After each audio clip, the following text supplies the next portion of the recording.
আওয়ামী লীগ সাধারণ সম্পাদক ওবায়দুল কাদের বলেছেন, নির্বাচিত সরকারকে অবৈধভাবে হটানোর জন্য দীর্ঘদিন ধরে দেশ বিদেশ চক্রান্ত চলছে। এই চক্রান্ত মোকাবেলায় দেশব্যাপী মুক্তিযুদ্ধের সপক্ষের শক্তিকে প্রতিরোধ গড়ে তোলার আহ্বান জানান তিনি।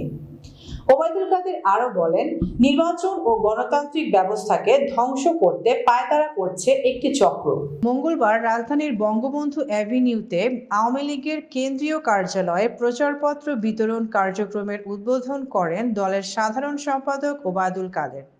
এ সময় ওবায়দুল কাদের বলেন, উপজেলা নির্বাচনকে সামনে রেখে দেশের জনগণকে ভোটাধিকার প্রয়োগের আহ্বান জানিয়েছেন প্রধানমন্ত্রী শেখ হাসিনা। তার নির্দেশ বাস্তবায়নে জনসচেতনতা তৈরির পাশাপাশি যে কোনো ষড়যন্ত্র মোকাবেলায় ঐক্যবদ্ধ থাকার আহ্বান জানান তিনি। ওবায়দুল কাদের বলেন, গত 15 বছর ধরে গণতন্ত্র ও স্থিতিশীলতা ছিল বলেই বাংলাদেশ অবিশ্বাস্য উন্নয়ন সম্ভব হয়েছে। মানুষ নানা প্রকল্পের সুফল পাচ্ছে। বাংলাদেশের স্বচ্ছ ভোটিং ব্যবস্থার বিরুদ্ধেও দেশি বিদেশি একটা চক্র অপপ্রচার চালিয়ে যাচ্ছে বলেও অভিযোগ করেন তিনি।